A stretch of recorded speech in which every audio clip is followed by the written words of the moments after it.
udahlah itu yang prediksi-prediksi nggak usah diposting di Instagram. Nggak apa-apa, justru gue seneng. Pertama ada yang komen unfaedah.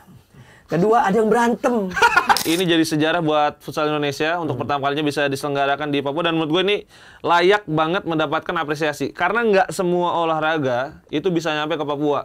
Pertama yang gue sorot Evan, karena ini pasti berat buat dia kan, nangis ya kalau nggak salah di preskon.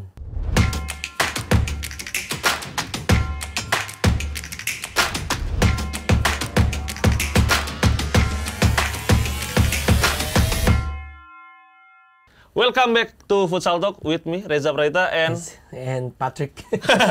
Patrick SpongeBob.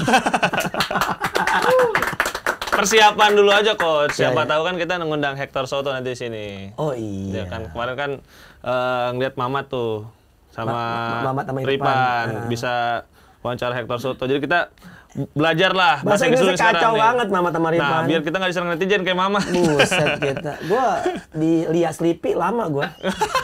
Lihat Sleepy. Ngapain itu? Ngapain? Jual jok. Jawabannya di luar ini lagi ya. Jual jok. Ya, gimana Coach kabar? Luar biasa, tapi gua udahlah itu yang prediksi-prediksi nggak usah diposting di Instagram. Nggak apa-apa, justru gue seneng. Pertama ada yang komen unfaedah. Kedua ada yang berantem. Enggak, maksud gue gini. Gue tuh nggak apa-apa. Maksud gue gini. Kok lu punya banget energi untuk berantemin hal kayak gitu? Enggak, maksud gue kan, nih kalau kita prediksi, bisa ngelihat langsung ke YouTube. Alasannya kenapa gitu ya? Nggak, ditaruh di WhatsApp aja udah. Capek gue. Maksud Kadang gue juga lucu gini, Coach, kan kita yang prediksi. Iya. Terus ada orang yang nggak suka sama prediksinya. Iya. Yang ngejelasin orang, bukan kita. Nggak, ada yang hate, ada yang benci, ada yang ngebelain. Gue jadi, dia jadi berantem. Main tolol-tololan lagi, maksud gue gini. Ya Allah, kasihan banget ya. Gue aja nggak peduli loh. Gue di posting aja cuma nggak enak aja kolaborator. Gue bilang, ada lagi. Kalau gitu bilang gue posting Vespa gue. Wah. Siapa tahu kejual. Tapi kalau kita bahas overall prediksi ya, kalau skornya mungkin kan sulit. Susah lah lu futsal. Tapi kalau secara menang kalah imbang itu sih menurut gua mungkin nggak terlalu banyak miss ya. Iya. Dan soal pekan ke-6 kemarin mungkin kita ingin mengucapkan selamat datang juga kepada komentator baru di Pro Futsalik. Oh iya, Aquam. Ada Aquam kemarin ya. Aquam. Di pertandingan Cosmo KLN ya. Pokoknya yang 2 terakhir. Cosmo KLN sama Rafli Fafagi harusnya ya. itu jadwalnya Labib, tapi Labib kayaknya mau nonton Persija Persib. Betul. Dia meeting itu kan, Labib? Bukan. Semoga bisa terus berkembang ya Aquam di Pro Futsalik. Nanti bisa tanya-tanya sama Coach Daniel, kan Coach Daniel juga masih sering share di sana. Asik Aquam. Menurut gua cuman ya memang energinya beda kalau biasa e-football ya. Betul. Biasa e-football beda, tapi ya maksud gua positif aja lah.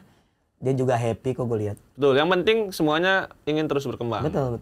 Dan soal pekan ke-6 kemarin ada beberapa hasil yang mengejutkan dari pekan di GOR Istora Papua Bangkit ya. Istora Papua Bangkit. Apresiasi juga dong buat para penonton di Papua. Betul, total ada 4.500-an ya. Iya, rame banget. 2 hari di sana. Betul. Dan memang ini jadi sejarah buat futsal Indonesia untuk pertama kalinya bisa diselenggarakan di Papua, dan menurut gue ini layak banget mendapatkan apresiasi karena nggak semua olahraga itu bisa nyampe ke Papua. Iya. Volley belum pernah nyampe. Ini kalau di luar PON ya, kan kalau PON mah semua cabur main di sana. Iya. Kalau liga gitu ya. Iya. Setahu gue volley nggak pernah di sana. Basket nggak pernah di sana. Kan belum ada tim juga dari Papua lagi. Setelah terakhir itu NSH Gold Mountain Timika. Tapi itu kan mainnya juga di Jakarta ya. Jadi ini satu langkah apresiasi menurut gua karena memang olahraga ini adalah hal yang menyatukan. Betul. Olahraga yang kita harapkan memang bisa dinikmati oleh seluruh pencinta olahraga di Indonesia. Jadi apresiasi buat FFI, buat Pro Futsalik yang bisa menyelenggarakan di Papua. Menurut lu gimana Coach? Mungkin kita bahas kayak GOR dulu, lapangan dulu. Lapangannya bagus. Bagus ya? Scoring boardnya bagus, gede, nongol di layar, waktu komentator juga bisa jelas, walaupun masih PR sama. Antara yang di broadcast ya? sama yang di papan skor. Gue sering ngucapin tuh. Gue bilang ya skor di waktu di papan skor di stadion gitu kan. Gue biar jelas soalnya di situ berbeda. Kan pasti kan yang digunain yang di stadion, lapangan gitu. Terus nggak banyak ngepel. Ya. Bawahnya apa ya? Itu kayak kayu, parkit. Oh iya, emang bener ya. Kalau misalnya Dan memang itu yang diinginkan oleh Hector sebenarnya. ya, betul. Apa semuanya di Papua aja? Nggak juga ya, nggak juga. Kasihan juga sih pemilik klub, biayanya gede juga. Iya, tapi itu kan bisa jadi contoh sebenarnya 2 seri terakhir ya. Nggak pakai bawa vinil atau interlock. Jadi pakai yang bawaan dari gornya dan ternyata memang masih bisa diselenggarakan juga. Walaupun ya ada hit and miss lah. Ada beberapa pemain mikirnya garisnya tuh yang tengah itu belum out. Iya, gitu. Padahal itu garis badminton ya. Makanya kemarin tuh gue liat pelatih tadinya gue kira minta VAR. Tentunya minta Eagle A. Ya, Eagle A. Bahas dulu badminton dikit ya. Selamat juga buat tim badminton Indonesia jadi juara di badminton Asia mixing untuk pertama kalinya lo itu. Ya. Jagoan gue Alwi Farhan, jago banget tuh, tunggal putra. Haryanto Arbi. Tua banget. Balik lagi bahas ke Pro Futsal League. Kita sekarang bahas pertandingannya, Coach. Hari pertama itu Cosmo menang 2-1 lawan Sadakata. Dalam match yang benar-benar intens. Golnya itu bahkan penentu Cosmo dari power play ya. Di detik akhir. Kemudian ada 3 raja yang mendatangkan kemenangan pertama. Menghadapi Halus dengan skor 4-1. Big match Black Steel lawan Favage berjalan alot dan skornya 1-1. Kemudian Kuda Laut Nusantara berhasil mendapatkan kemenangan penting mereka ya, 3-1 lawan Raveli. Mungkin karena cuma 4 per hari ya, kita bisa bahas lebih banyak nih, Coach. Kita bahas dari mungkin Cosmo Sadakata juga. Cosmo Sadakata dulu. Ini match yang mana menunjukkan sebenarnya ya. Sadakata menurut gue sih, kan kalau di awal dia mengejutkan, itu banyak pertanyaan. Apakah mereka bisa konsisten atau enggak? Tapi kalau kita lihat dari semua pertandingan yang sudah mereka lalui, memang lumayan konsisten, Coach. Cuman Cosmo juga kalau kita kemarin ada satu momen penting ketika skor 1-1, Coach Baba berani buat power play. Iya, betul. Dan itu ya keberanian dari, karena gini, kalau menurut gua Cosmo kalau misal imbang ya itu kayak rasa kalah lawan Sadakata. Dengan segala macam aspek yang memang lebih daripada Sadakata, kualitas pemain, kualitas tim lah ya gitu, itu udah pasti Cosmo di atas Sadakata. Tapi gue appreciate buat Sadakata karena menurut gue kuda paling hitam tahun ini. Bukan kuda laut? Bukan. Karena kan kuda laut kan di laut ini kuda paling hitam. Karena kalau misalnya di laut luntur kali nanti kuda hitamnya. Jadi gue melihatnya Sadakata bisa menjadi tim yang sangat mengejutkan. Walaupun gue selalu bilang ya, maksudnya kekhawatiran gue adalah Sadakata menghadapi tim-tim yang notabene yang mereka sejajar atau di bawah mereka. Nah itu dibuktikan di hari kedua mereka bisa menang gitu lawan Halus. Lalu gol dari Andrew, keberanian dari Coach Baba menurut gua. Karena ya lu kalau misalnya imbang aja rasa kalah, apalagi kalah gara-gara power play kan. Karena ada momentum di mana juga ada gagal tuh. Power playnya ada kerebut sempat. Ada 2 kali tapi tidak berhasil ditendang langsung ke jadi gawang. Kalau istilah investasinya ini high risk high return. Betul, ya. Jadi lu bisa dapat jackpot dengan gol kemenangan, tapi bisa aja juga lu malah dapat kebobolan dan kalah ya. Kayak itu mungkin yang paling gue inget tuh pas Beat the Grid lawan itu ya, dulu biang bola. Ingat nggak? Yang Beat the Grid itu kebobolan. Betul. Dan biang bola yang defense justru yang lolos ke Final Four waktu itu ya. Dan itu menyebabkan PLN nggak lolos. Betul. Ke Final Four. Jadi antara 3 tuh, antara biang bola, Electric PLN, sama Beat the Grid. Kalau misalnya imbang waktu itu Electric PLN yang lolos. Tapi Beat the Grid nyari gol kemenangan malah jadi biang bola yang lolos. Betul. Berikutnya 3 raja dan Halus, Coach. Ini kemenangan pertama 3 raja. Kemarin gue bilang inilah yang layak diapresiasi karena kita mengapresiasi bagaimana performa 3 raja yang menurut gue memang ya layak mendapatkan kemenangan ketika menghadapi Halus. Ini sebenarnya kemenangan ini bagus ya, tapi gue khawatir nanti setiap pekan ada yang minta makan bareng sama federasi enggak ya. Bagus, tapi gue seneng. Gue salut sama federasi, langkahnya langsung bikin pertemuan segala macam koordinasi. Kemudian ada 11 pemain yang hadir 3 raja di Papua karena itu penting untuk sebuah kompetisi. Gue terserah mau caranya seperti apa, mau 3 raja nanti ada yang ngebiayain untuk berangkat segala macam gitu. Gue yang penting adalah pertandingan itu tetap berjalan, itu pertama. Kedua, gue ngelihatnya kalau di pertandingan Halus itu udah merasa menang sebelum bertanding. Kenapa tuh? Karena ya kalau kita bicara Oman, Aditya Kake, lalu beberapa pemain-pemain itu ngerasa paling abang-abangannya si pemain-pemain 3 raja yang notabene pemain-pemain muda gitu. Dan kayak Saiful, kiper itu kan pernah di Halus juga gitu kan. Punya temen-temennya tuh anak-anak mudanya Halus yang kemudian tarkam bareng sejabodetabek, mungkin juga keluar provinsi. Nah, momentum pada saat 3 raja berhasil mencetak gol pertama, Halus juga, gue lihat Yola tuh beberapa kali time out tuh nggak ngambil tactical board. Kenapa? Karena emang yang dibutuhkan udah motivasi gitu. Karena motivasinya Halus saat itu kurang banget. Begitu ketinggalan, Oman kartu merah. Dan memang layak kartu merah karena nyikut gitu dan kelihatan di video support. Nah itu menurut gua Halus miss di pekan ini dengan 2 kali kekalahan, salah satu tahun 3 raja, itu akan menyulitkan langkah mereka di kompetisi. Karena minggu depan mereka akan menghadapi tim-tim besar gitu di Sabtu Minggu besok di seri terakhir Papua. Kalau ya mereka masih punya putaran kedua memang, tapi setidaknya menurut gua langkah Halus awal-awal bagus nih, berapa kali menang gitu lawan tim kayak Moncong Bula sempat menang kalau nggak salah. Nah itu gua melihatnya Halus terlalu overconfidence saat menghadapi 3 raja, dan 3 raja itu nothing tulus ya. Karena sebenarnya mereka kemenangan ini pun sebetulnya nih kayak kemenangan futsal gitu. Kayak orang-orang tuh kayak happy kan emang main banget. futsal. Enggak, kemenangan futsal bersama gitu. Artinya bukan mereka pada benci sama Halus, enggak. Tapi lebih mengarah kepada 3 raja seakan-akan kayak dengan kemarin mereka hanya bermain 5 orang dan 8 orang. Kemudian mendapatkan appreciate karena mereka mau bertanding seperti itu dengan situasi yang serba sulit. Lalu sekarang mereka ada 11 pemain dan bisa menang lawan Halus. Ya menurut gua bahkan dapat applause kan dari Istana Papua Bangkit bagaimana 3 raja bermain. Gua juga kalau nggak salah komentator. Iya, komentator gua. Lu sampai lupa. Sibuk. Saking banyak pertandingannya. Saking gua tua. Ya tapi kan kalau kata istilah mah pepatahnya everybody loves underdog story. Ya, jadi itu yang mungkin jadi bikin orang-orang ternyata cukup tertarik ya dengan bagaimana 3 raja. Tapi ya harapannya dengan 11 pemain di Papua ya di sisa musim at least seperti itu, atau kalau bisa mah penuh terus ya, nanti. Apalagi kan nanti mungkin udah nggak main di Papua lagi kan di putaran kedua. Ya kan? lebih dekat lah ya gitu. Dan kan pekan ini kan mereka masih bertanding juga kan di Papua kan. Dan itu cuma 2 tim, yaitu Sadakata dan KLN. Yang udah beres. Yang udah beres. Betul. Sisanya 10 tim akan bertanding di seri terakhir. Selain itu di hari pertama juga ada laga antara Black Steel lawan Favage. Ini laga yang emosional banget ya. Gue lihat bagaimana Favage kedatangan dari bus tuh langsung disambut sama keluarga pemain. Ada juga fans Black Steel yang memang merasa begitu dekat dengan Albagir, Evan Somilena, Henrique Di Maria, dan juga emang itu yang memberikan warna di pertandingan ini, Coach. Iya. Black Steel 1.0 dan 2.0 ya akan bertanding. Tapi so far sih gini ya, pertama yang gue sorot Evan, karena ini pasti berat buat dia kan, nangis ya kalau nggak salah di preskon.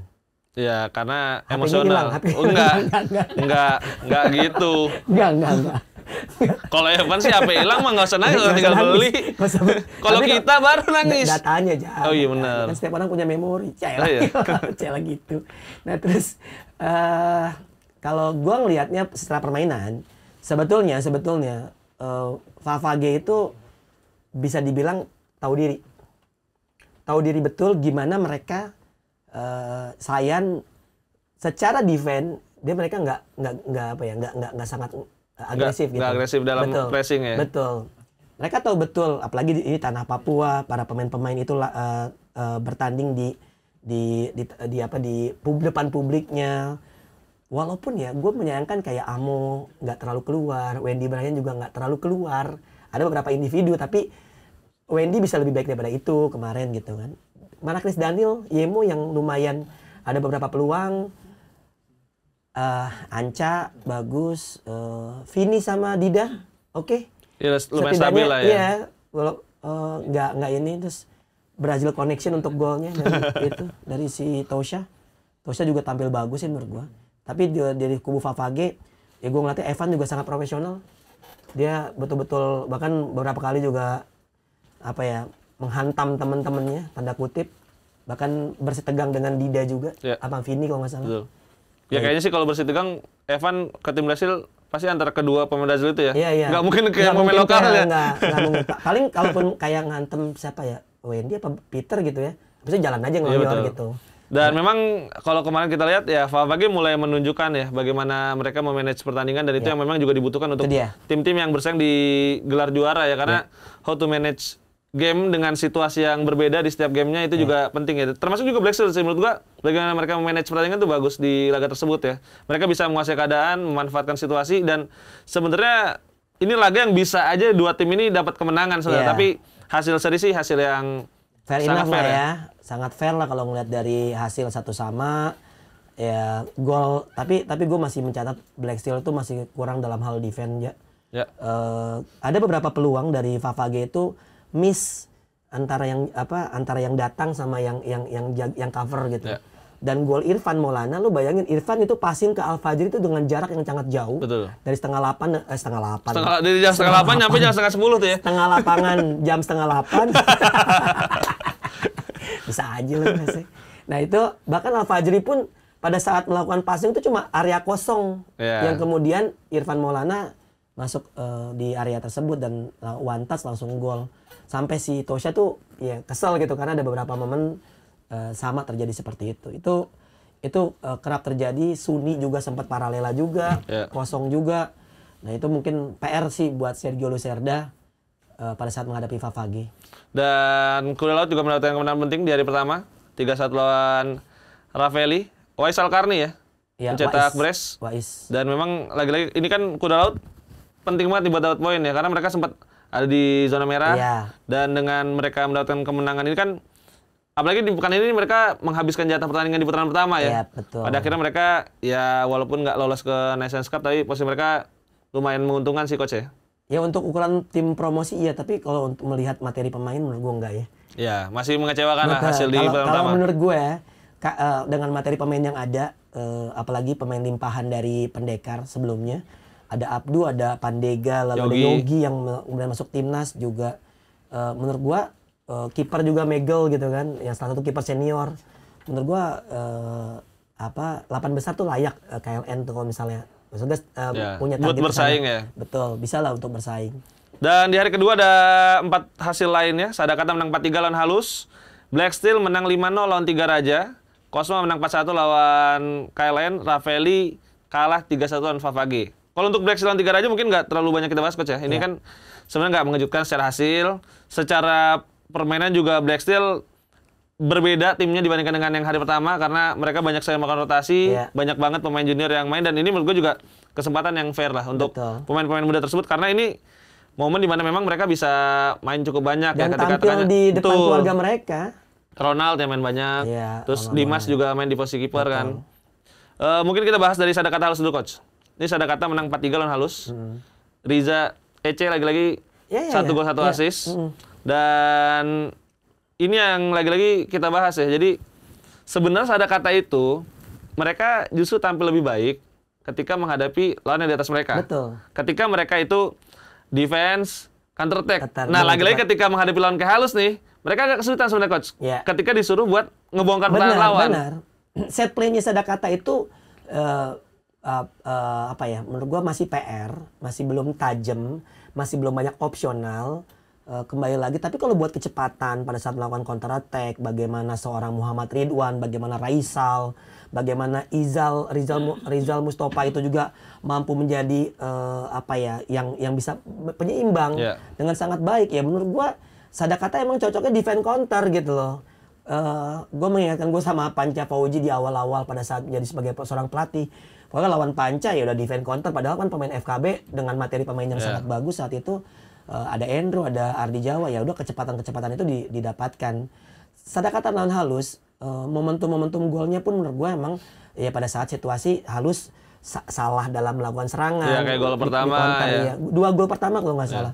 Gue melihatnya banyak faktor Halus juga lagi-lagi ya dengan pertandingan Sabtu dan Minggu, lo Sabtunya dapat zong, apalagi lo harus menang lawan Tiga Raja, terus lo harus berat lawan Sadakata yang notabene lagi optimal walaupun sehari sebelumnya kalah sama Cosmo dengan gol menyakitkan. Tapi gue mencatat Riza Ece ya, Riza Farhan ya, dari dulu nih dari Unsil. Ini anak kan sangat membumi lah ya, sangat rendah hati segala macam gitu. Dia pun sebenarnya bersaing dengan Asfar Burhan yang tampil bagus di awal kompetisi. Awal-awal yang inti Asfar kan. Iya gitu. Dan tapi pada saat dimasukin beberapa ada Ece juga, Riza Ece juga beberapa kali blunder juga di pertandingan sebelumnya, tapi ya dia bisa bangkit. Terlebih lagi gol dia ke gawang Halus itu yang meruntuhkan menurut gua. Karena momentum itu di mana Junaidi itu clearance sebetulnya udah bagus clearance karena jauh dari gawang, tapi setengah lapang bahkan tapi balik ke gawangnya lambat. Dan itu momentum yang dilakukan oleh Riza Ece. Dan umpan dia untuk mencetak gol kemenangan ya kalau nggak salah ya. Gol ketiga apa keempat gitu. Ketiga kayaknya ya. Ketiga ya. Itu juga bagus untuk ukuran kiper sebagai delivery atau distribusi bola yang sangat baik menurut gua. Dan menurut gua si Ece ini salah satu kiper yang paling nyaman dengan bola ya. Maksudnya handling dengan tangan, lemparannya bagus. Betul. Dengan kaki distribusinya bagus. Betul. Ya mungkin 11-12 sama Nizar sih menurut gua sekarang yang paling bagus untuk distribusi dua pemain itu sih. Ya. Kalau distribusi ya gue setuju.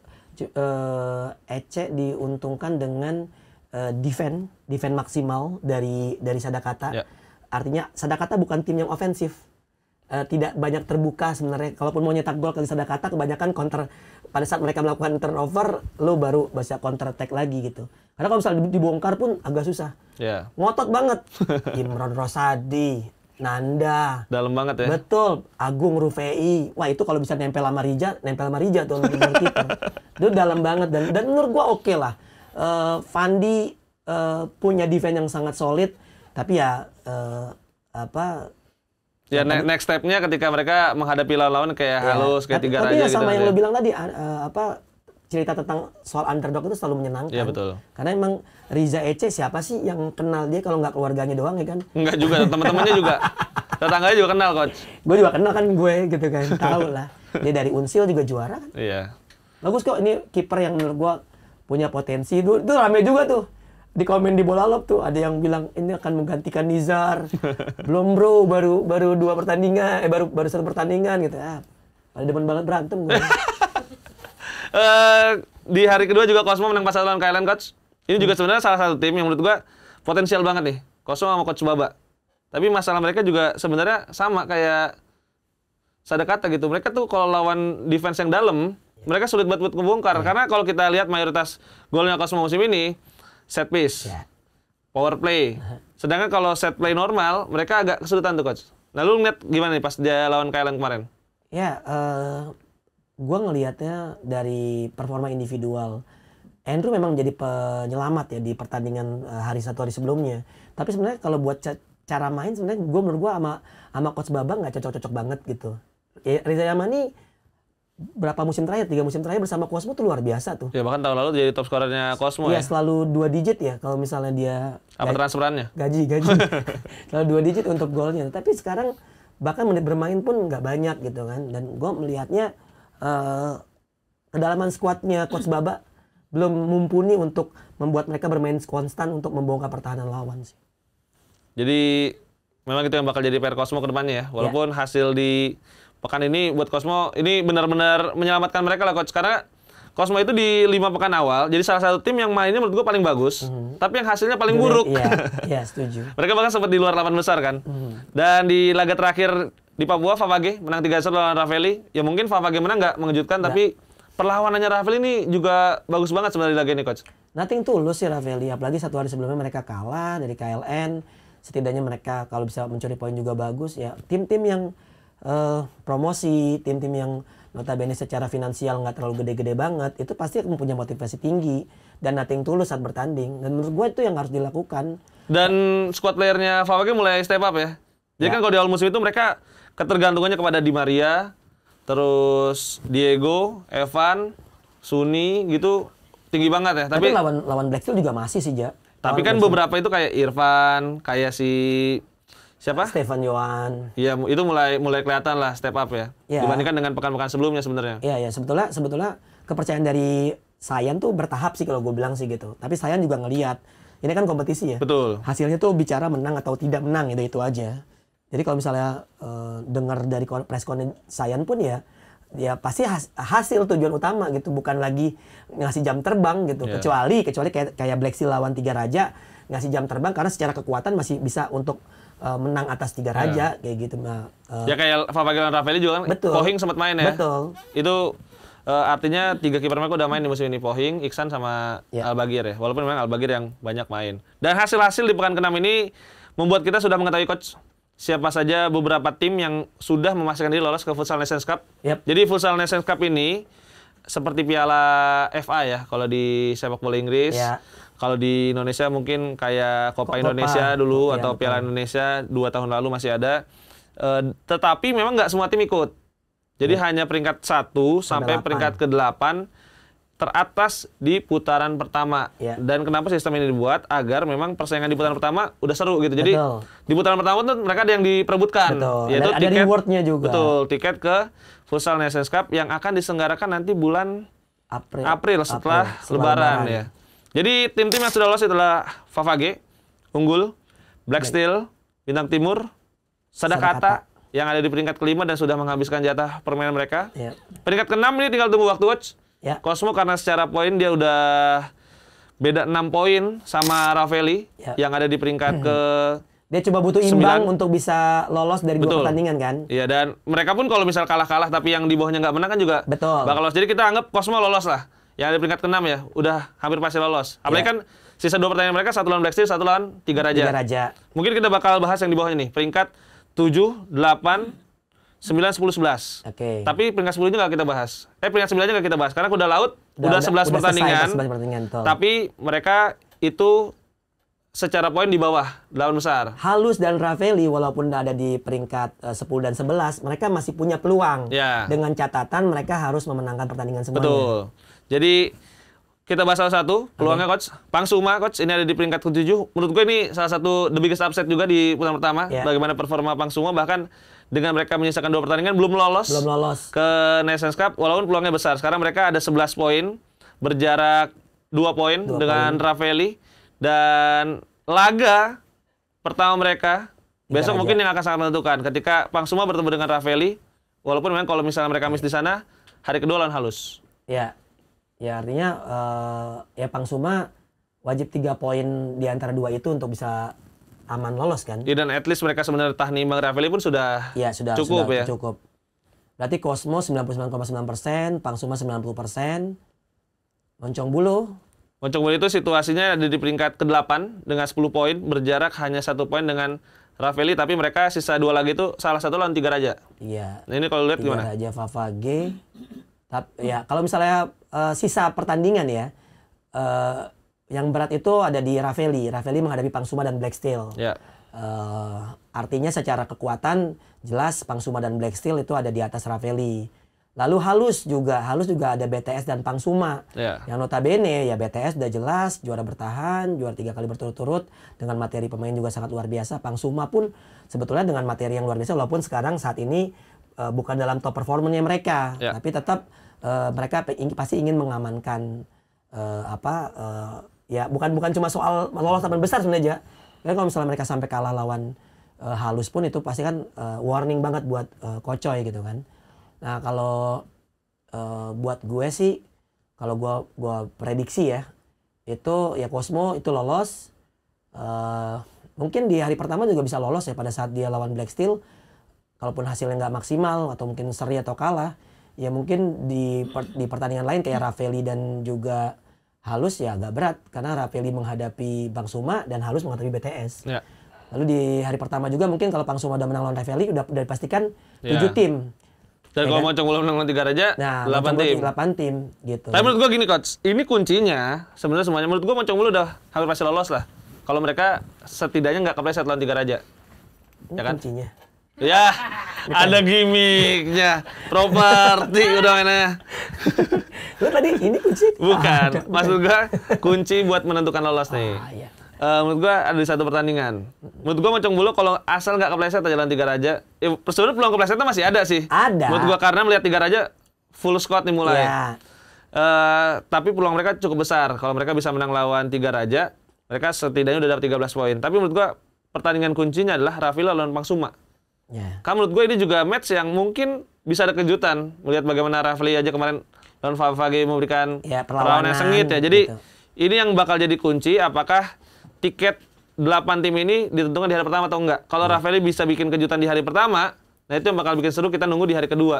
Karena Ravelli pun kalau misalnya mereka menang lawan Pangsuma, pasti bakal lebih berapi-api ketika lawan Black Steel. Kalau untuk Halus memang menurut gue udah berat banget. Karena hari pertama mereka lawan Bintang Timur juga kan. Yang masih mencari kemenangan buat sekarang di peringkat 4 dan coba untuk naik ke setidaknya di 2 besar. Yang ajaib Tiga Raja menang 2 kali nih. Nah. Itu yang nggak di luar hitung-hitungan kita tuh pasti. Jadi mungkin kita secara prediksi sih nggak jauh beda sama klasemen sekarang ya. Ya. Tapi nanti kita akan tunggu yang Ketemu-ketemunya gimana? 1 lawan 8. 1 lawan 8. Oke, berarti Favage kemungkinan besar ketemu lawan Moncong Bulu. Unggul kemungkinan besar ketemu antara Cosmo sama Pangsuma. Mungkin Pangsuma. Tapi unggul sih kan ini masih kegeser kayaknya bisa juga kan sama Black Steel atau Bintang Timur kan. Tunggu. Iya, Black Steel. Udah ini mah nanti aja minggu depan kita bahas, masih sempat. Unggul kan belum main. Unggul main gak hari Kan ini? nanti main besok. Udah sabar. Ini mah nanti masih banyak nih. Permutasinya masih bisa geser-geser. Iya, Jadi minggu depan aja kan kita masih ketemu minggu depan. Kalau ada umur. Iya benar, ada umur. Ya kan? Amin. Jadi kita bakal langsung prediksi Coach. Oke. Ini pekan ke-7 di Pro Futsal League. Mungkin dari hari pertama ini ada 3 Raja lawan Moncong Bulu, Favage lawan Unggul, Black Steel lawan Cosmo, Halus Bintang Timur, dan Ravelli lawan Pangsuma. Bintang utamanya ya Black Steel Cosmo kayaknya ya. Kalau hari pertama ini. Iya. Langsung aja prediksi Coach, 3 Raja lawan Moncong Bulu. Iya, 3 Raja lawan Moncong Bulu, gua Moncong Bulu. 3-2. Gua Moncong Bulu 4-2. Hari pertama match kedua Favage lawan Unggul. Ini malah big match harusnya ya. Itu juga big match sih sebenarnya. Peringkat pertama dan peringkat kedua ya. Iya. Favage Unggul. Seri lah 2 sama. Gue prediksi Favage sih. 3-1. Enggak, kalau Unggul golnya banyak terus. Iya. 5-3 menang Favage tetap. Black Steel lawan Cosmo. Black Steel 2-0. Kalau gua ya Black Steel kelihatan ya kemarin main di kandang memang berapi-api. Gue prediksi Black Steel 3-1. Karena Cosmo lagi-lagi golnya pertandingan dia dikit-dikit ya, alot-alot. Iya. Bahkan ada yang 0-0 kan. Pertama Terus, kalinya ya. ada Halus lawan BTS. 1-3 BTS. 1-5 Bintang Timur Surabaya. Dan terakhir Ravelli lawan Pangsuma. 2-3 Pangsuma. Gue liat imbang kayak nih sama ngotot 2-2. Lu udah ada komen nih, komentatornya sama nih sama Donzol sama Reja. Kenapa? Nggak suka sama Pangsuma gitu. Ini gue pakai baju Pangsuma. Makanya. Masa kagak suka? Kacau. Beli gak? Hah? Beli dong, gila aja. Beli. Artinya Beli. kita suka sama mampu. Iya sih bener. Itu yang ini ya. Premier League-nya siapa? Iya. Aing tanya. Prediksi hari kedua. El Tantrum. Favage lawan Moncong Bulu. Cosmo lawan 3 Raja. Ravelli lawan Black Steel. Unggul Bintang Timur, ini juga derby Jatim. Waduh, seru tuh. Seru. Halus lawan Pangsuma. Langsung ya Coach, prediksi. Dari gue ya gantian ya. Favage lawan Moncong Bulu, gue prediksi Favage menang 4-2. 2-1 gua Favage. Menang. Cosmo JNE lawan 3 Raja, gue prediksi Cosmo JNE yang menang dengan skor 3-1. 5-1 Cosmo. Black Steel lawan Ravelli, gue prediksi Black Steel 5-1. Black Steel 3-0. Pertandingan keempat ada Unggul lawan Bintang Timur Surabaya. Seru nih. Ini derby Jatim menurut gua. Wah, ini seru banget lagi. Seru nih. Kalau kita ngeliat bagaimana kemarin di Futsal Super Cup Iya, ya, alot banget. 2-2 imbang. Gue Unggul Bintang Timur. Gue menang Bintang Timur 3-2. Terakhir Halus lawan Pangsuma. Nih gua prediksi Pangsuma menang nih.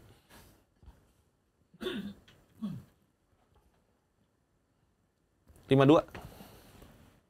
Skornya nggak terlalu banyak sih. 0-2 untuk Pangsuma. Oke, jadi itu dia prediksi kita soal pekan ke-7 di series Papua yang masih akan berlangsung di Istora Papua Bangkit ya. Ya. Harapannya sih mungkin bisa bertambah jumlah supporternya. Ya, benar. Dan activation juga masih akan dilakukan oleh Hector Soto dan staf pelatihnya ya. Ya. Di Papua itu yang kita harapkan juga lagi-lagi futsal ini untuk semua. Jadi semua bisa menikmati, semua bisa dapat akses yang sama, semua bisa dapat akses yang berimbang di semua pulau. Karena tahun ini luar biasa sebenarnya ya.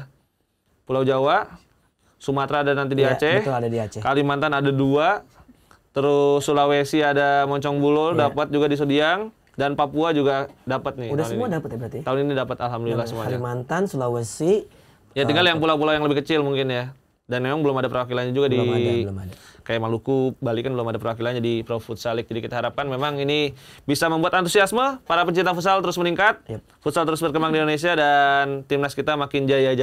Waduh. Jadi terima kasih Coach Donzol buat komentarnya. Terima kasih juga buat netizen yang selalu memberikan komentar-komentar manis, pedas, komentar-komentar yang seperti garam dan madu ya. Terima kasih juga untuk yang sudah komen menunggu Coach Donzol kembali, Donzol Cyber Army, terima kasih. Dan tentunya jangan lupa juga buat yang nonton video ini untuk like dan juga komen di video ini. Jangan lupa juga untuk subscribe channel YouTube Bola Lop, bisa juga follow di Instagram. Kalau di X gue nggak tahu sih masih aktif atau enggak, kan dulu tuh legend tuh ya. X-nya Bola Lop tuh sampai kayak gol. Ada live tweet. Ya gol. Ardi Jawa itu. Iya. Jadi terima kasih buat yang udah nonton di episode kali ini. Gua Reza Pradita dan Doni Zola. Pamit undur diri, sampai jumpa di episode berikutnya. Ciao.